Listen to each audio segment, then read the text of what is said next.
نفسه واقول له ايه عندي حاجه عشان اشيل الخط ده، عشان اشيل الخط اللي تحت اللينك هقول له ايه، هقول له تكست ديكوريشن، تكست ديكوريشن هقول له نون يعني شيله لي خالص. تمام، تكست ديكوريشن شيله لي خالص، فشاله لي بالشكل ده. اقدر اغير الكلر بتاعه عن طريق ان انا اديله اي كلر بقى انا عايزه. هديله براون مثلا بالشكل ده، فكده اتحول كود وذا سم.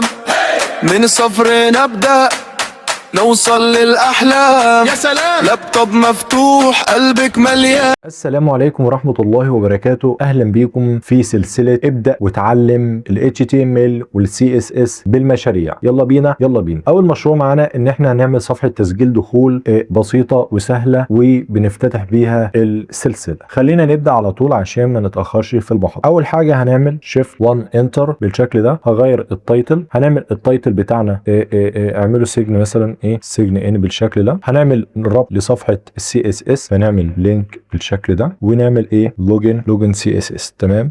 هنزل للبادي واشتغل على البادي على طول. هعمل ديف. تمام، وبعد الديف هنعمل H1 او 2 اللي يعجبك، وببدا في ال H1 اكتب صفحه تسجيل دخول، او هكتب تسجيل دخول بالشكل ده. وبعد ما اكتب تسجيل دخول انزل اعمل فورم.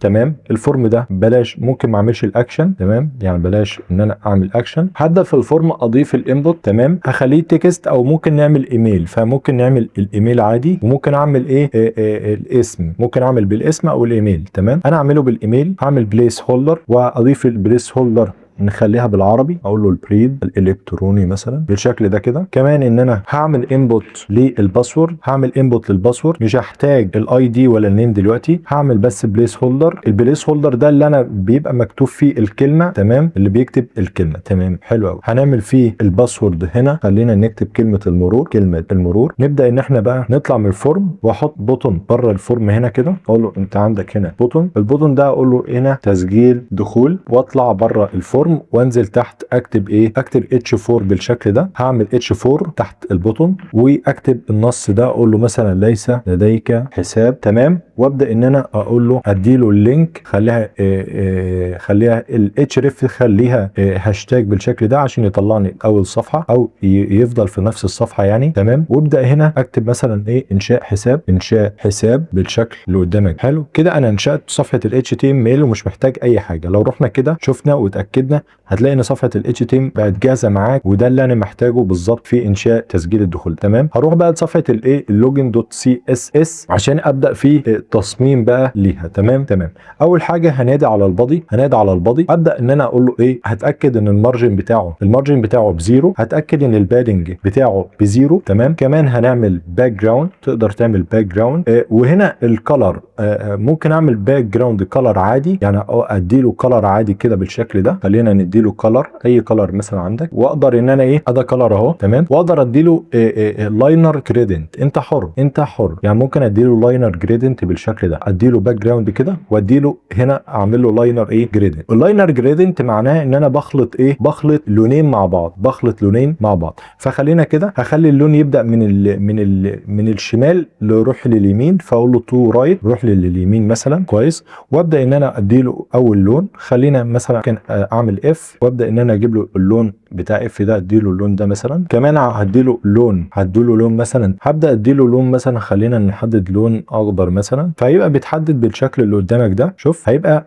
عباره عن ميكس الوان كده من الاخضر للاحمر. بعد كده احدد الديسبلاي بتاعي، كويس، احدد الديسبلاي بتاعي اخليه فليكس. تمام، وبعد كده اعمل جاستيفاي كونتنت اخليه سنتر. الجاستيفاي كونتنت بيعمل بص، الجاستيفاي كونتنت بينقل الكونتنت بتاعي، بيجيبه هنا افقيا في المنتصف افقيا. بص، هتلاقي اتنقل افقيا هنا في المنتصف. تمام.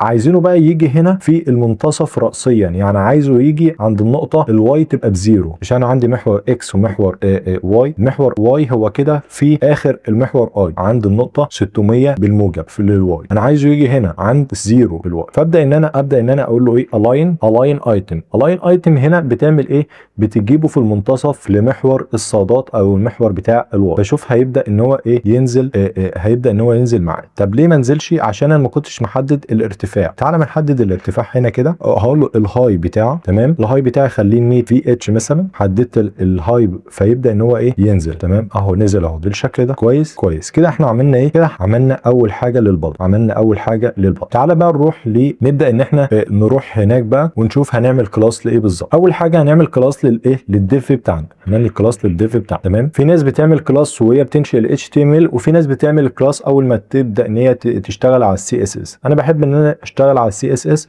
وابدا ان انا ايه اعمل كلاس واروح انادي عليه عشان ابقى فاكر الكلاس تمام. هبدا ان انا اعمل البوكس تمام، هعمل كلاس للديف اسميه بوكس تمام، وهو مش محتاج انا حاجات كتير يعني هنا. فابدا ان انا اشتغل على كلاس واحد تمام. هشتغل على كلاس واحد اللي هو البوكس تمام. اقول له دوت بوكس واشتغل عليه. ده اللي هو الاطار بتاعي اللي انت، ده الاطار بتاعي. احدد لك الاطار دلوقتي. لو غيرت الباك جراوند بتاعته، الباك جراوند كلر بتاعته هغيرها مثلا للون الابيض، خليها للون الابيض مثلا. تعال نشوف كده بدات الباك جراوند بتاعتك تظهر بالشكل ده. لو كبرناها يعني عملنا وايتس ليها، لو عملنا وايتس بالشكل ده تمام، هنعمله مثلا في سكه ال 500 450 بكسل مثلا. ده العرض بتاعنا اللي احنا نشتغل عليه. كمان ممكن احدد الهايت بتاعنا، ممكن احدد الهايت بتاعنا، احدد الهايت اخليه برده من 450، خليها 450 معلش 450. حددنا ال 450 اهو، فهيبقى بالشكل ده. كويس كويس. تقدر ان انت تعمل ايه بوردر راديوس. بوردر راديوس دي بتحدد ايه؟ بتحدد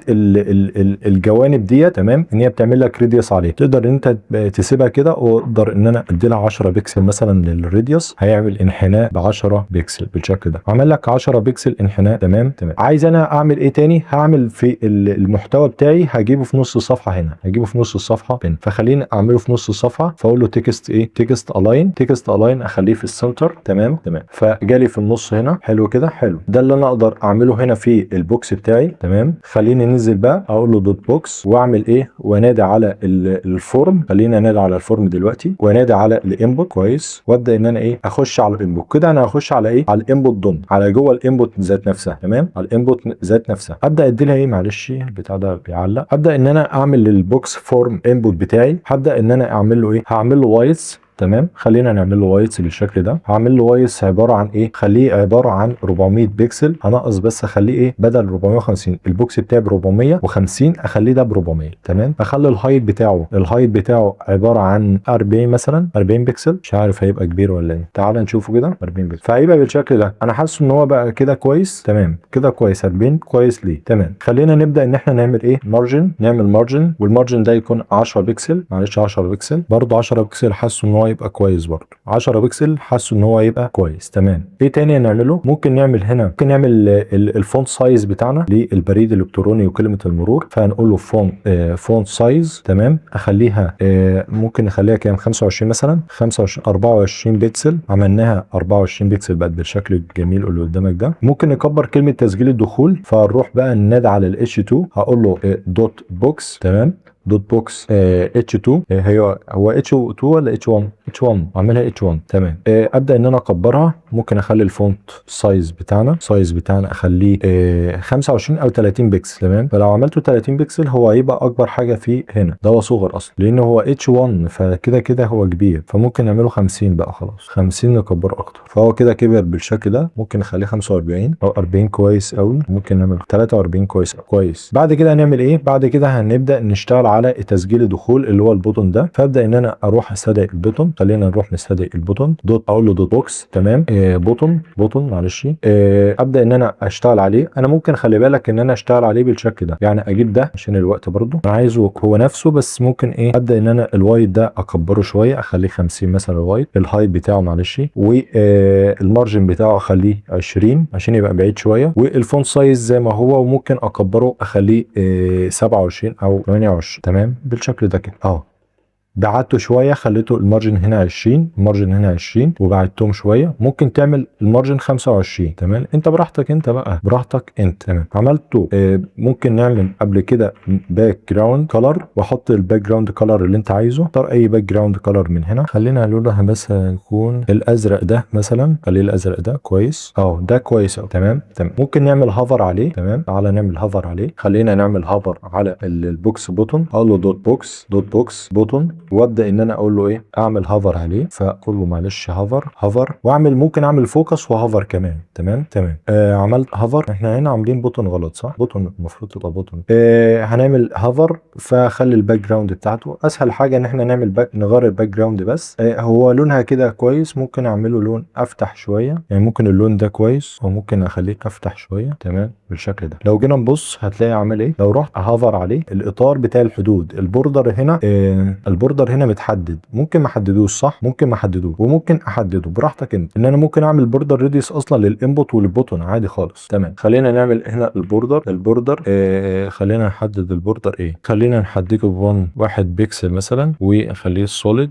تمام بالشكل ده. واحدد اعمل بوردر ايه، الاوت لاين بتاعنا احدده واخليه ايه، اخليه نون مثلا. كويس كده هيعمل لي البوردر لاين كده اتشال، الحد الاسمر اللي كان هنا اتشال. تمام بقى بالشكل ده. واقدر احدد الحد الاسمر اللي انا بعمله ده، اقدر ان انا اشيله برده. تمام اللي هو الافتراضي، هو بيبقى معمول افتراضي، انا ممكن اشيله. تمام انا ممكن اشيله. خلينا اروح للانبوت واشيله، هعمله بس اوت لاين واعمله نون. تمام ده اللي هو بيبقى معمول افتراض. شوف اول ما اعمله بقى بالشكل ده اللي هو ما عادش بيتحدد. اقدر احدده باي لون تاني انا عايزه بعد كده، يعني اقدر احدده بعد كده باي لون انا عايزه. تمام خليني احدده دلوقتي، اقول له دوت بوكس ايه فورم، اخش على الفورم، اخش على الانبوت واخش واعمل هافر، اما اعمل فوكس او هافر صح، ممكن نعمل فوكس بالشكل ده. واقدر ان انا اقول له ايه بقى، خلينا اقول له البوردر اقول له مثلا ايه، اقول له البوردر كولر مثلا بتاعك خليه باللون اي لون مثلا، خليه مثلا باللون ده. تمام نشوفه كده، حدد معانا بقى باللون ده كويس قوي، اللون ده. تمام حلو قوي. تعالى بقى نبدا ان احنا كده احنا عملنا ايه، كده احنا عملنا الجزء ده كويس قوي. تقدر تعمل ايه تاني، اقدر ان انا اشتغل على الجزء ده. تعالى نشتغل على الجزء ده. يلا هبدا ان انا انادي بقى دي، اقول له دوت بوكس وابدا ان انا انادي على الاتش 4 اللي احنا كنا قايلين عليها، الاتش 4. تمام وابدا اخش على الاتش 4 واقول لها انت الفونت سايز بتاعك، خلي الفونت سايز بتاعك تمام يبقى مثلا حوالي 23 بكسل، مش عارف هيبقى كبير ولا ايه. تعالى نشوف. حلو كده الفونت سايز بتاعها. تمام ابدا ان انا اروح لدوت بوكس، اخش على اللينك ذات نفسه اتش 4. تمام واقول له ايه، وابدا ان انا اخش على اللينك ذات نفسه واقول له ايه، عندي حاجه عشان اشيل الخط ده، عشان اشيل الخط اللي تحت اللينك، هقول له ايه، هقول له تكست ديكوريشن هقول له نون يعني شيله لي خالص. تمام تكست ديكوريشن شيله لي خالص، فشاله لي بالشكل ده. اقدر اغير الكلر بتاعه، عن طريق ان انا اديله اي كلر بقى انا عايزه، هديله براون مثلا بالشكل ده. فكده اتحول صفحه تسجيل الدخول بتاعتي لصفحه ضيقه. تقدر ان انت تعمل، خلي بالك بوردر، قلنا ان احنا نقدر نعمل بوردر ونعمل اي حاجه. تمام كده انا خلصت صفحه تسجيل الدخول بتاعتي، واشوفكم على خير في محاضره جديده، والسلام عليكم ورحمه الله وبركاته. خطوة توصل وحدها